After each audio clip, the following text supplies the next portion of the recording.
everyone, and welcome to my CompTIA A+ 1101 video series. In this video, I will cover the second part of Objective 1.4, which covers mobile device and application management. As we rely on our smartphones and tablets, managing these devices effectively has become crucial for both the individuals and the organizations. MDM and MAM helps you secure your data, streamlines your workflows, and ensures compliance within industry standards. This is very important as more people are working remotely or as they travel.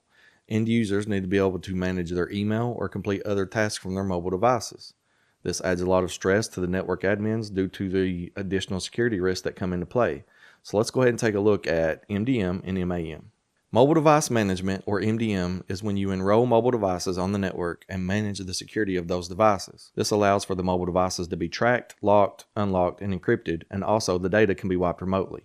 Let's take a look at an example. A company uses mobile device management to securely manage all employee mobile devices, such as smartphones and tablets. The MDM software allows the IT department to remotely configure device settings, enforce security policies, deploy applications, and ensure compliance across all of those devices. For example, IT administrators can track device locations, remotely wipe data in the case of a loss or theft, and push software updates to keep all of the devices secure. This MDM solution helps the company maintain control and visibility over their entire mobile fleet, enhancing the security and efficiency of those devices. Mobile Application Management, or MAM, when implemented together with MDM, enables network admins to remotely install, delete, encrypt, and remove business applications and any related data from the mobile devices. For example, using MAM, the IT department can enforce security policies, such as requiring a strong password or biometric authentication to access corporate apps. They can also remotely wipe any company data from the employee's device if it is lost or stolen. Also, MAM allows for updates and patches to be pushed to all users, ensuring that everyone has the latest features and security enhancements. So instead of having to do this device or each individual device one by one, it can be pushed out to all at once. This way, the company can maintain a high level of productivity and security without compromising the user experience or the device's performance. Another form of mobile device management is two-factor authentication, which increases security for the mobile devices by requiring an additional piece of information or credential besides the username and password. Common examples of this would be security tokens or biometric scanners. As I mentioned before, one of the reasons for MDM and MAM is so that users can access their email on the go. These email accounts will need to be configured on each mobile device. Let's review how to configure email on both iOS and Android. Keep in mind that this process could change slightly based on the mobile device's OS version. So in order to configure email on your iPhone, the first thing you're going to do is open Settings, then go to Mail, and then Accounts. From there, you will tap Add Account. You will choose your email service. You will enter your name, email address, password, and then optional, you can add a description. Then you can tap Next. In the New Account screen, choose IMAP or POP. IMAP is preferred. From there, you will configure the names of the incoming and outgoing mail servers. Usually one server will handle both. Once you have all of that info and it's been entered, tap Next. Then tap Save and the account will be added to your phone. To configure email on an Android device, you would open Settings, then go to Accounts and Backup, and then Manage Accounts. Then tap Add Account and choose the service you want to use. Select the type of an account, for example, personal, you would use IMAP. Enter an email account, name, and tap Next. Configure any other options, including the security type. Here's where you would enable or choose between SSL or TLS if possible. Tap Next to validate the server settings. After verifying the connection into the server, you can set the account options such as sync frequency and how you are notified. Confirm your account and tap Next.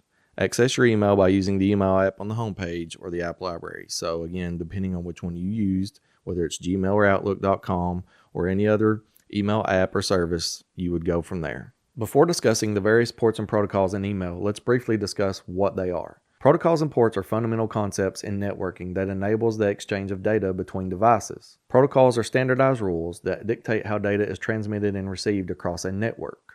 They ensure that devices can communicate effectively regardless of the differences in their underlying architecture or software. Common protocols include HTTP for web traffic, FTP for file transfers, and SMTP for email. Ports, on the other hand, act as a communication endpoint and are essential for directing data to the correct application on a device. Each port is identified by a unique number, ranging from 0 to 65,535. For example, web servers typically use port 80 for HTTP and port 443 for HTTPS. By combining the protocols with specific port numbers, networking systems can efficiently route data, ensuring that it reaches the appropriate destination and application. Now that you have configured your email, let's take a look at some of the protocols responsible for sending and receiving those emails. First up is Simple Mail Transfer Protocol, or SMTP. SMTP is used to communicate between the client, server, and between the servers that send email to a recipient's account. This is a push protocol that enables cross-chain notifications for messaging.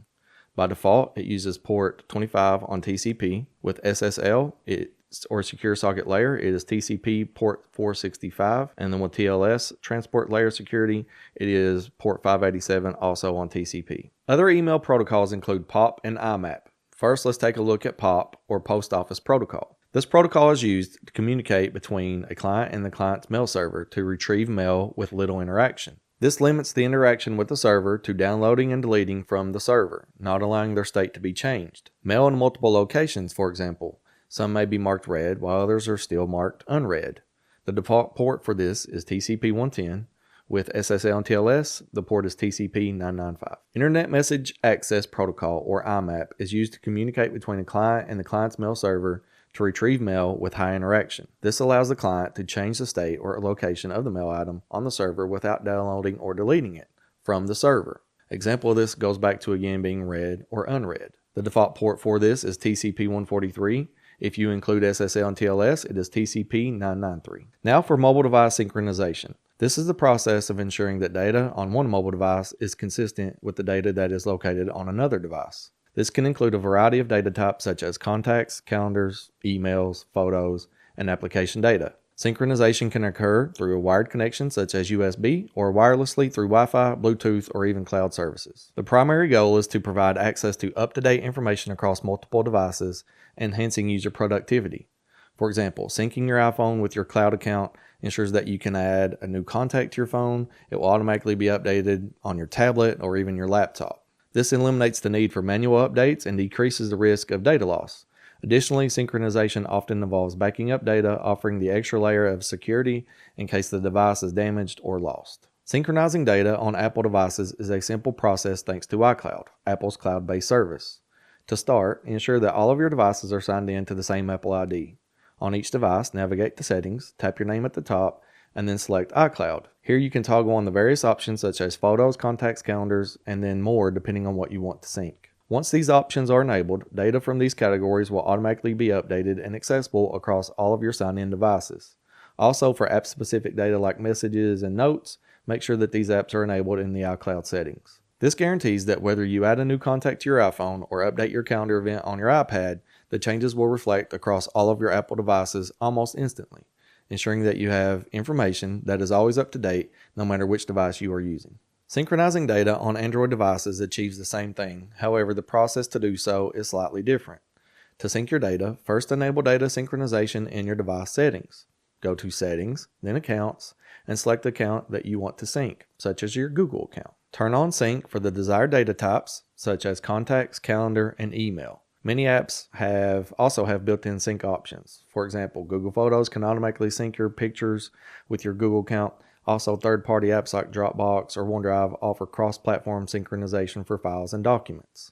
Verify that your device is connected to the internet, preferably over Wi-Fi, as this will provide a smooth and efficient data syncing process. Like iCloud and iTunes, this process not only keeps your information up to date across all of your devices, but it also provides a backup in case your device gets lost or damaged. Microsoft 365 is a comprehensive suite of cloud-based productivity tools and services offered by Microsoft. It includes popular applications like Word, Excel, PowerPoint, and Outlook, as well as collaborative tools such as Teams, OneDrive, and SharePoint. It is designed to improve productivity and streamline communication. Microsoft 365 also allows users to access their files and applications from virtually anywhere on any device with real-time collaboration and advanced security features via ActiveSync. ActiveSync is a protocol developed by Microsoft for synchronizing emails, contacts, calendars, and tasks between the server and the mobile devices. ActiveSync also ensures that users have up-to-date information across all of their devices, enhancing communication and organization. That concludes Objective 1.4, Mobile Device Connectivity, Management, and Synchronization, as well as Domain 1 for the CompTIA A+ 1101 exam. If you have any comments or questions, please leave them below and I will do my best to respond. I have linked the practice exam questions as well as this presentation in the description. Thank you for watching the video, and I will see you all in the next objective.